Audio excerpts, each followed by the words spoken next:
The Swiss guard's rifle cracked against my shoulder as I rolled behind Bernini's marble colonnade.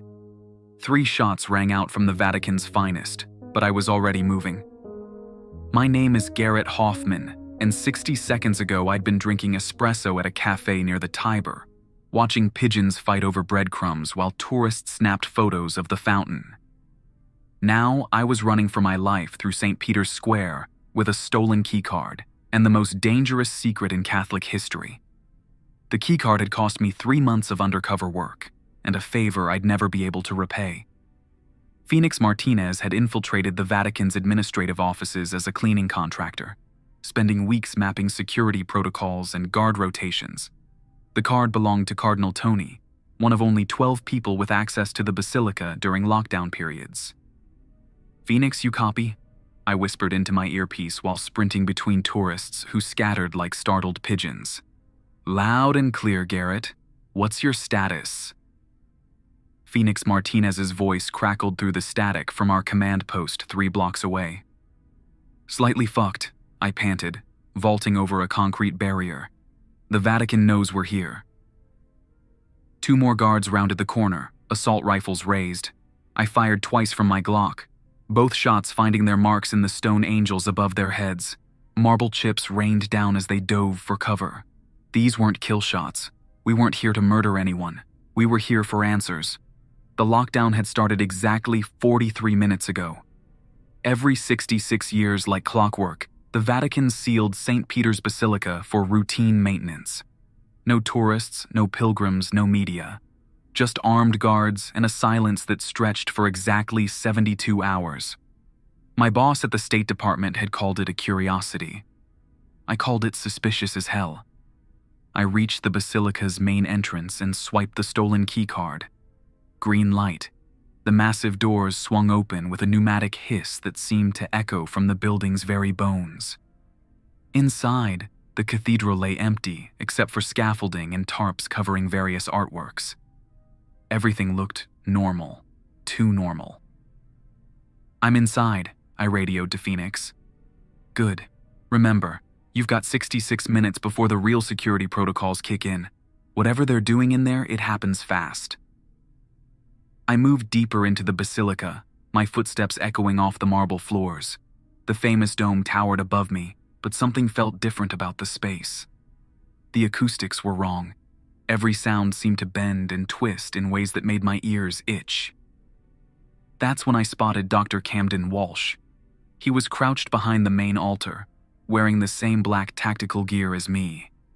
His graying beard was streaked with dust, and his usually perfect hair looked like he'd been running his hands through it for hours. Walsh was supposed to be dead.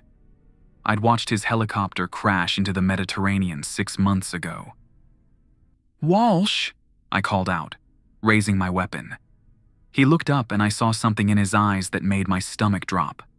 Not fear, not surprise, relief. "Garrett, thank God you're here." He stood slowly, hands visible. "We don't have much time. You're supposed to be dead. I was supposed to be a lot of things." He gestured to the scaffolding around us. "But right now, I'm the only person who knows what happens every 66 years, and why the Vatican would kill to keep it secret." More footsteps echoed from the entrance. Our conversation was about to get interrupted. "Talk fast," I said, keeping my gun trained on him while scanning for cover. Walsh pointed to a section of scaffolding near the Pietà. "There's a hidden elevator behind Michelangelo's sculpture. It goes down 12 levels to chambers that don't exist on any blueprint.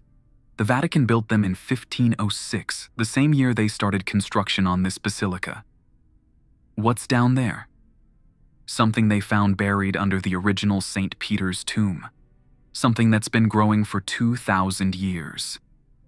The guards were getting closer. I could hear their boots on marble, their radio chatter in rapid Italian. Walsh grabbed my arm. "Every 66 years it tries to break free. The Vatican has to perform a ritual to keep it contained. But this time..." He shook his head. "This time something's gone wrong." "How wrong?" "The kind of wrong that could end civilization." I lowered my weapon. "Show me." We sprinted to the Pietà. Walsh leading me around the scaffolding to a panel hidden behind the sculpture's base. He pressed his palm against what looked like solid marble, and a section slid away to reveal a sleek elevator shaft. "Biometric lock," he explained as we stepped inside. "I've been planning this for decades." The elevator descended smoothly, floor indicators counting down past the official basement levels. B1, B2, B3, all the way to B12. When the doors opened, we stepped into a corridor that looked nothing like the Renaissance splendor above. These walls were older, much older. The stone blocks were massive, fitted together with Roman engineering that had lasted 2 millennia.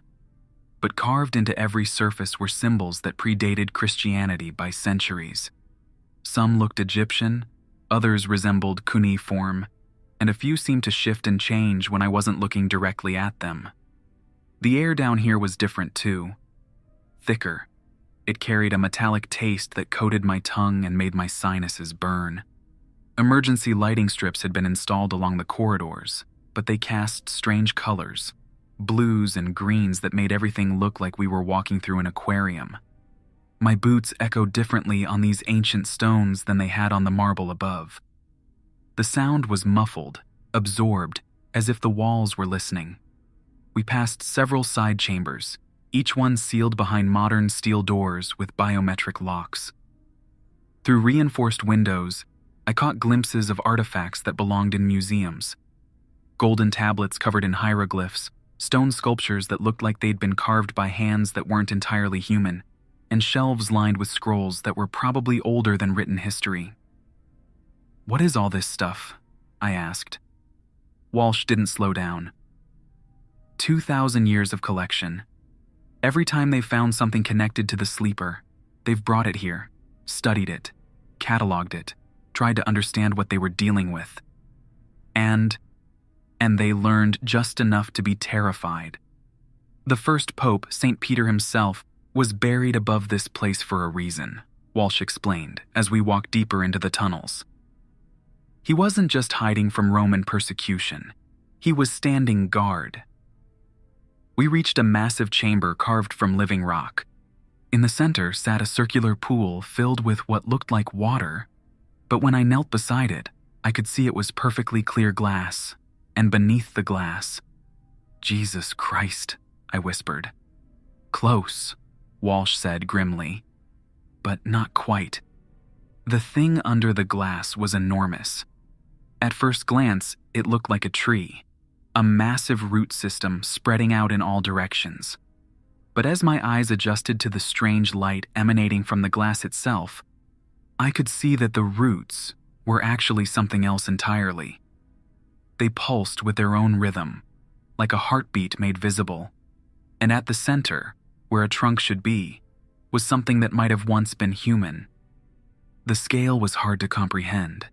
The pool was at least 50 feet across, and the thing filled every inch of it. Individual appendages were thicker than my torso, branching and rebranching in patterns that hurt to follow. The surface of each tendril was covered in what looked like scales, but when I squinted, I could see they were actually tiny faces, thousands of them, pressed into the organic surface like coins in wet cement. Some of the faces looked Roman, with the distinctive features I'd seen on ancient statues. Others appeared more modern, medieval, Renaissance, and even some that could have belonged to people from the last century. All of them had their eyes closed, but their mouths moved constantly, as if they were all trying to speak at once. "The faces," I whispered. "Are those everyone who's ever been fully absorbed by its influence?" Walsh said grimly. "The Vatican's records go back to the 3rd century. Occasionally, someone would get too close, stay too long during the containment rituals. They'd become part of the collective. The central mass, the thing that might have once been human, was even more disturbing. It was roughly the size and shape of a person, but stretched and distorted like reflection in a funhouse mirror. Arms that were too long, a torso that curved in directions human spines couldn't bend, and a head that was both too large and somehow folded in on itself. When it shifted position, I caught a glimpse of what might have been an eye opening somewhere in that twisted anatomy. It was looking directly at me. What is it? The Vatican calls it the sleeper. According to their records, it was already here when the Romans built their first settlement. It's been dormant for centuries, but every 66 years, it stirs, tries to wake up fully. I stood up, my knees shaking. And the ritual keeps it asleep? Used to, but look at this. Walsh pointed to hairline cracks spreading across the glass surface. The containment is failing, has been for decades. Each cycle, it gets a little stronger. This time, a deep vibration ran through the floor beneath our feet. The thing under the glass shifted, and I swear I saw what might have been an eye open somewhere in that mass of organic architecture. This time it might actually wake up, I finished. And if it does, every human being on the planet dies within 48 hours. Another vibration, stronger this time. Dust rained from the ancient ceiling, and the cracks in the glass spread wider. How do we stop it? Walsh pulled a leather journal from his tactical vest. I've been studying the Vatican's records for 30 years. There is a way, but it requires... He hesitated. It requires someone to take its place. What do you mean? The sleeper feeds on human consciousness. It's been sustaining itself on the collective unconscious of Rome's population for 2,000 years. But it's not enough anymore. The world has too many people now. Too many minds for it to influence while staying dormant. The vibrations were coming regularly now, like breathing. Whatever was down there was definitely waking up. So what's the solution? Someone has to go into the glass, become part of its dream, channel its hunger into a single human consciousness instead of letting it loose on the world. I stared at him. You're talking about suicide. I'm talking about sacrifice. The person who goes in becomes the new guardian. They don't die, they just change, become something else, something that can keep it sleeping for another few centuries. A crack like thunder split the air, and a section of the glass wall shattered completely. Dark fluid poured out, and the smell hit us like a physical blow. It smelled like copper and ozone, and something else, something organic that had been rotting for millennia. The sleeper was definitely waking up. We need to get out of here, I said, grabbing Walsh's arm. No, you don't understand. Once it's fully awake, nowhere on Earth will be safe. It doesn't just kill people, it changes them, turns them into extensions of itself. Within hours, every human being becomes part of its network. More glass shattered. The thing in the pool was definitely moving now, those root-like appendages stretching toward the surface. And I could swear I heard something like singing. A wordless melody that made my teeth ache. How long do we have? Walsh checked his watch. Based on previous cycles, maybe 20 minutes before full awakening. And the ritual? Takes 30 minutes minimum. We're already too late for the traditional approach. I looked around the chamber, my mind racing. What about the non-traditional approach? Walsh opened his journal and flipped to a page covered in handwritten notes. There is one other option. Instead of putting it back to sleep, we could try to kill it permanently. I like that option better. It would require destroying the containment completely, letting it wake up fully, then hitting it with everything the Vatican has been stockpiling for 5 centuries. Such as holy water blessed by every pope since 1506, artifacts from the original St. Peter's tomb, and... He hesitated. A nuclear device. I blinked. The Vatican has a nuke? The Vatican has had contingency plans for this scenario since 1945. If the sleeper ever became too dangerous to contain, they were authorized to use any means necessary. More cracks spread across the remaining glass. The singing was getting louder, and I could feel it vibrating in my bones. Whatever was happening to the thing in the pool, it was accelerating. Where's the device? Level B8. But Garrett, you need to understand. Detonating it down here would take out half of Rome. Better than taking out the entire planet. Walsh nodded grimly. That's what I was hoping you'd say. We ran back to the elevator, the sound of breaking glass echoing behind us. As we rose to B8, Walsh explained the Vatican's doomsday protocol. For centuries, they'd been preparing for the possibility that the sleeper might become too powerful to contain. The nuclear option was always their last resort. The device is hidden inside a replica of St. Peter's tomb, Walsh said as we stepped into another ancient corridor. It's been armed and ready for 60 years. All we need to do is activate the timer. We found the tomb in a small chamber lined with religious artifacts. It looked exactly like the tourist version upstairs, except this one had a modern digital interface hidden behind the stone inscription. How long can we set the timer for? I asked. Minimum is 10 minutes, maximum is 48 hours. I thought about the distance to the surface, the guards between us and freedom, and the fact that Phoenix was still waiting for my report. Set it for 20 minutes.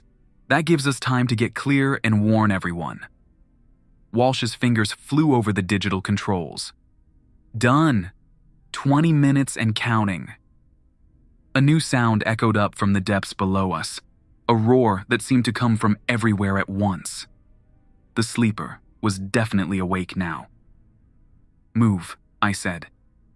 We sprinted for the elevator, but when we reached it, the car was gone. Someone had called it to another floor. Stairs, Walsh said, pointing to a narrow stone staircase I hadn't noticed before. We climbed 12 flights of ancient steps, my lungs burning and my legs cramping. Behind us, the roaring was getting louder. Whatever was happening in the deep chambers, it was spreading upward. We burst through a door into the main basilica, just as my earpiece crackled to life. Garrett, where the hell are you? Something's happening in the city. People are acting strange. I looked out through the basilica's windows and saw crowds of people in St. Peter's Square moving in perfect unison, all facing the same direction, all completely silent. Phoenix, get everyone out of Rome. Right now. What's going on? The thing we came to investigate? It's awake, and we've got 18 minutes before this whole area becomes a crater. Walsh grabbed my arm. We need to get to the roof, the helicopter pad. There's a helicopter pad? Emergency evacuation protocol.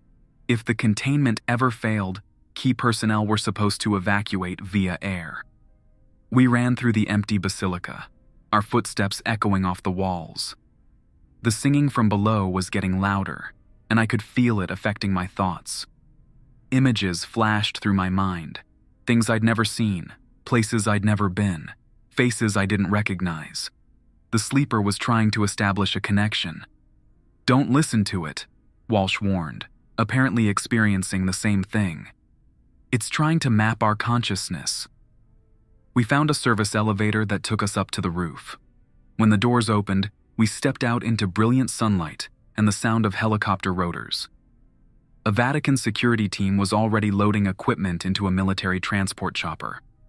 When they saw us, several guards raised their weapons. It's okay, Walsh shouted over the rotor noise. I'm Dr. Camden Walsh, Special Envoy to the Holy See. This man is with me. One of the guards, a stern-faced woman with captain's insignia, approached us. Dr. Walsh, you're supposed to be dead. That was temporary. Captain, we need immediate evacuation. The containment has failed. Her face went pale. Full protocol? Full protocol. 20-minute countdown. She nodded and waved us toward the helicopter. Move, move, move. We strapped ourselves in as the chopper lifted off. Through the windows, I could see St. Peter's Square filling with more people, all moving with that same eerie coordination. The sleeper's influence was spreading. Garrett, Phoenix's voice crackled through my earpiece. I'm seeing mass behavioral changes across the city. What did you find down there? Something that's been asleep for 2,000 years. We woke it up, but we also set a timer to make sure it goes back to sleep permanently. What kind of timer? I looked at Walsh, who was checking his watch. 15 minutes remaining. The kind that glows in the dark. Through the helicopter's windows, I watched Rome spread out below us. Millions of people, all going about their daily lives, completely unaware that their world was about to change forever. In 15 minutes, they'd either be free of the sleeper's influence forever, or they'd all be dead. I thought about the people in my life. My sister Dakota back in Colorado, my partner Sienna at the State Department, my old college buddy Bryce, who'd probably never even heard of the Vatican. They were all depending on a decision I'd made in an underground chamber while something older than Christianity tried to eat my thoughts. Walsh leaned over and shouted over the helicopter noise. Second thoughts? I looked back towards St. Peter's Basilica, now a tiny dot on the landscape. Ask me in 14 minutes. The helicopter banked sharply to the east, carrying us away from Rome as fast as its engines could manage. Below us, the city continued its normal rhythm, completely unaware that their ancient guardian was about to wake up from a 2,000-year nap. Captain Rivera was pushing the aircraft to its limits. I could feel the strain in the engine vibrations, hear it in the way the rotors cut through the air. The instrument panel showed we were flying at maximum rated speed, but it still didn't feel fast enough. Through the side windows, I watched the Italian countryside blur past. Ancient farmhouses, vineyards, small towns where people were probably sitting down to lunch. All of them blissfully unaware that their world was balanced on the edge of a knife. Garrett! Phoenix's voice crackled through my earpiece with an urgency I'd never heard before. I'm monitoring emergency frequencies across the city. This is bigger than we thought. How much bigger? I'm picking up reports from hospitals about patients experiencing simultaneous seizures. Air traffic control says pilots are requesting emergency clearance to land in Rome, but they can't explain why. And the police are getting calls about mass gatherings in every major square in the city. Walsh was staring at his journal, his face pale. It's not just St. Peter's Square. The sleeper's influence is spreading through the city's entire population. I looked down at Rome, spread out like a map below us. From this height, the city looked peaceful. Beautiful even. The Tiber wound through it like a silver ribbon, connecting ancient neighborhoods to modern districts. But if Phoenix was right, every person down there was slowly falling under the influence of something that had been dreaming of freedom for 2 millennia. How many people live in Rome? I asked. About 3 million in the metropolitan area, Rivera called back from the pilot's seat. 3 million minds, all slowly synchronizing with an entity that viewed human consciousness as food. The math was staggering. Or go back to sleep forever. Either way, in 13 minutes, we'd have our answer. 12 minutes. The helicopter's radio crackled with emergency broadcasts from across Rome. Reports of people walking into traffic, abandoning their cars, leaving their children standing alone while they wandered towards St. Peter's Square. The sleeper's influence was spreading faster than we'd anticipated. Captain Rivera, Walsh shouted to the pilot. How far are we from the minimum safe distance? 8 kilometers and climbing, sir. Should be clear of immediate blast radius in 90 seconds. I watched the city shrink below us and tried not to think about the families down there. The couples having lunch, the kids playing in parks, the tourists taking selfies in front of fountains. In 11 minutes, they'd either return to normal or become part of the crater. Phoenix, status report, I called into my earpiece. Garrett, it's getting worse. I've got visual on St. Peter's Square and there are maybe 50,000 people just standing there. Not moving, not talking, just waiting. Walsh checked his watch again. 10 minutes. The device should detonate in exactly 10 minutes. That's when Captain Rivera's voice cut through the helicopter noise with the kind of urgency that makes your stomach drop. Sir, we've got a problem. I'm reading multiple aircraft approaching Rome from all directions. I looked out the window and saw them. Commercial airliners that had diverted from their flight paths, military jets, private helicopters, everything with wings converging on the city like metal moths drawn to flame. It's calling them, Walsh said grimly. The sleeper isn't just affecting people on the ground. It's reaching out through air traffic control, pilot consciousness, anyone connected to getting people to Rome. Can we stop them? Not without shooting down civilian aircraft. Captain Rivera's voice was tight with controlled panic. Sir, I count at least 40 incoming flights. If they all land or crash in the city? How many people? I asked. Tens of thousands. Maybe more. I did the math. 10 minutes until detonation. 50,000 people already in the square, plus however many passengers were currently flying toward Rome. The numbers made my head spin. Walsh was studying his journal again, flipping through pages of handwritten notes. There might be another way. Talk. The sleeper feeds on consciousness, but it also broadcasts through it. If we could find a way to amplify the nuclear detonation through its own network. You mean use the people it's controlling as conductors? Exactly. Instead of just destroying the physical entity, we could send the blast through its mental connections, kill it across its entire influence range. Captain Rivera called back to us. 6 minutes to minimum safe distance, but those aircraft are going to start landing in 4 minutes. I looked at Walsh. How do we amplify the blast? He pointed to a section in his journal covered with technical diagrams. The Vatican has been studying this thing for centuries. They've got broadcast equipment in the Basilica's bell towers, originally designed to disrupt the sleeper's mental influence during the containment rituals. Can we reverse it? Instead of blocking its signal, boost our own? In theory, yes. But someone would have to get back to the Basilica and manually override the system. I looked out at the city, then at the helicopter's controls. How hard is it to fly one of these things? Walsh stared at me. You can't be serious. Captain Rivera, can you put this bird on autopilot and hover at minimum safe distance? Sir, I cannot recommend. That wasn't a recommendation request. She hesitated, then nodded. Yes, sir.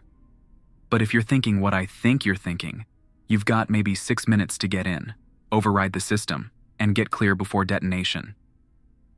How long to fly back to the Basilica? 3 minutes in this bird. That left 3 minutes to find the broadcast equipment, override the system, and somehow escape before a nuclear device turned the area into a glass crater. Not great odds, but better than letting the sleeper wake up fully. Do it, I said. Captain Rivera engaged the autopilot and moved away from the controls. I slipped into the pilot's seat and tried to remember everything I'd learned during military flight training 15 years ago. The controls felt familiar under my hands, muscle memory kicking in despite the years. Garrett! Phoenix's voice crackled through my earpiece. Please tell me you're not about to do something stupid. Define stupid. Flying back toward a nuclear explosion. I banked the helicopter hard left, turning back toward Rome. Okay, then yes. I'm definitely about to do something stupid. Walsh strapped himself in tighter. The broadcast controls are in the North Bell Tower. There's a service ladder that goes up from the roof access we used earlier. And once I override the system, the amplification should be automatic. When the device detonates, instead of just destroying the sleeper's physical form, the blast will propagate through every consciousness it's touched. Below us, Rome was getting bigger again. I could see the crowds in St. Peter's Square, thousands of people standing in perfect formation like pieces on a chessboard. Aircraft were circling overhead, preparing to land at airports that were probably being run by people under the sleeper's influence. 4 minutes to detonation, Walsh called out. I pushed the helicopter to maximum speed. The Vatican appeared ahead of us, the Basilica's dome gleaming in the afternoon sun. From this height, it looked peaceful, beautiful even. Nothing like the nightmare we'd left in the chambers below. 3 minutes. I brought the helicopter down fast, landing hard on the roof where we'd taken off. The moment the skids touched concrete, I was out and running for the roof access door. Garrett, Walsh shouted after me. The North Tower. Look for a panel marked with papal seal. I sprinted across the roof, my boots slipping on the ancient tiles. The door to the Basilica's interior was still propped open from our earlier escape. I dove through it and found the service ladder Walsh had mentioned. The climb up the North Bell Tower felt like it took forever, but my watch said it was only 30 seconds. At the top, I found myself in a cramped space filled with bronze bells and, hidden behind the largest one, a modern control panel marked with the Vatican's coat of arms.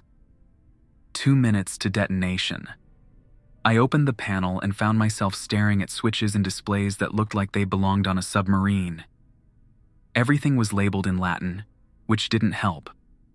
But Walsh had said the amplification would be automatic. I just needed to override the system. There was a large red switch labeled Amplificare. That seemed promising. I flipped it. Every bell in the tower started ringing at once. The sound was deafening, but underneath it I could hear something else. A low humming that seemed to come from the air itself. The broadcast system was working. 1 minute. I started climbing back down the ladder, but halfway down I realized I wasn't going to make it. Even if I ran at full speed, I'd still be inside the blast radius when the device went off. That's when I heard Phoenix's voice in my earpiece. "Garrett, I've got a visual on you from the south. There's a zip line running from the bell tower to the colonnade. Maintenance line for working on the dome." I looked out the tower window and saw it. A steel cable running from my position to a point on the far side of the square. It was definitely within the blast radius, but it was also moving away from ground zero. 30 seconds. I grabbed the maintenance harness hanging next to the window and clipped it to the zip line. Through the window, I could see the crowds in the square starting to look up, their synchronized movement finally broken. The amplification was working. The sleeper's control was wavering. The harness was designed for maintenance workers, not emergency escapes. The straps were worn and the buckles protested as I tightened them with shaking hands. Through the window, St. Peter's Square looked impossibly far away. The zip line stretched across hundreds of feet of empty air, a thin steel cable that would either carry me to safety or drop me into the blast zone. 20 seconds. I took a deep breath and looked down one last time. The crowd in the square was definitely changing. Instead of standing in perfect formation, people were starting to move independently. Some were pointing at the sky, others were helping confused family members, and a few were already walking toward the exits. The spell was breaking, but not fast enough. I jumped. The zip line carried me out over St. Peter's Square at tremendous speed. The wind tore at my clothes and made my eyes water, but I could see everything with crystal clarity. Below me, thousands of people were shaking their heads, looking around in confusion, as if waking from a dream. The aircraft circling overhead were banking away from the city, their pilots apparently back in control. The harness cut into my shoulders and thighs as I picked up speed. The zip line was steeper than I'd realized, and I was flying toward the far end of the square like a human missile. At this rate, I was going to hit the colonnade hard enough to break every bone in my body, but that was assuming I lived long enough to reach it. 10 seconds. I was halfway across the square when the world turned white. The nuclear detonation wasn't just an explosion. It was a wave of pure energy that I could feel in every cell of my body. But instead of vaporizing everything in its path, the blast seemed to bend and twist through the air, following paths that weren't quite physical. The light was blinding, but I could see through it somehow. Streams of energy were racing outward from the Basilica, connecting to people across the square, across the city. The amplification system was working exactly as Walsh had predicted. The nuclear blast was traveling through the sleeper's network, following its mental connections to every consciousness it had touched. I could feel it happening in my own mind. For just an instant, I was connected to the network too. I could sense the presence of millions of other minds, all linked together in a web of shared consciousness.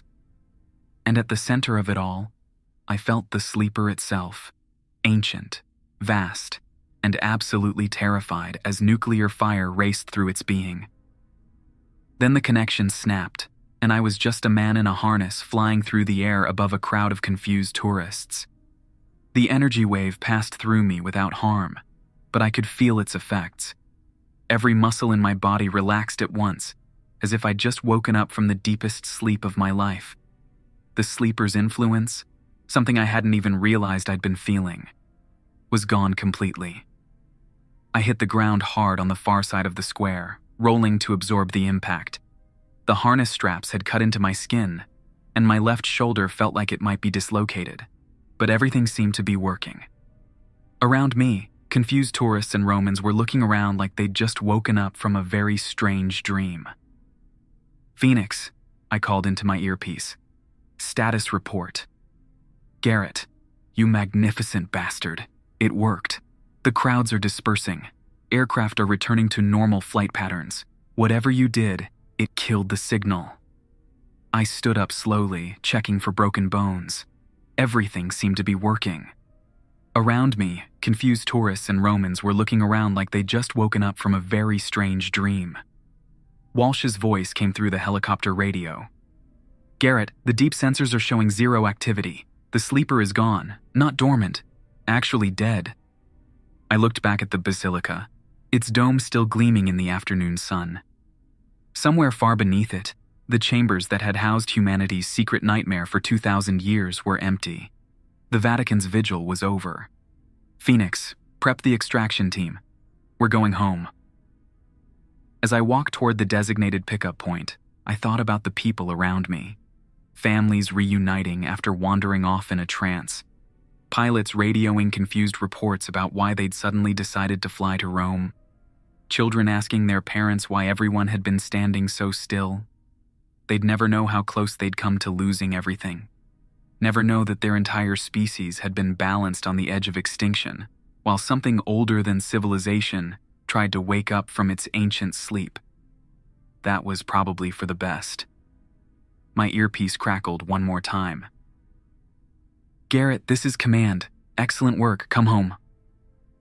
I looked up at the clear blue sky over Rome, then started walking toward my ride home. The city was returning to normal around me. Tourists taking pictures, vendors selling postcards, priests hurrying toward evening services. Just another beautiful day in the Eternal City. The Vatican would have to figure out what to do with 12 levels of empty chambers beneath St. Peter's Basilica. Maybe they'd seal them permanently, or maybe they'd find some other use for all that space. Either way, it wasn't my problem anymore. I'd saved the world before lunch and still had time to catch my flight back to Washington. Not bad for a Tuesday. 3 hours later, I was sitting in first class with a bourbon and soda, watching Italy disappear beneath the clouds. Phoenix was in the seat next to me, debriefing with headquarters via secure satellite link. The flight attendant had offered me an ice pack for my shoulder, but I'd declined. The pain helped me focus, helped me believe that everything that had happened in the last 6 hours was real. The other passengers had no idea they were sharing a plane with someone who'd just saved the world. They were business travelers and tourists, reading magazines and watching movies, complaining about the airline food and arguing over armrest space. Normal human problems, beautiful, ordinary human concerns.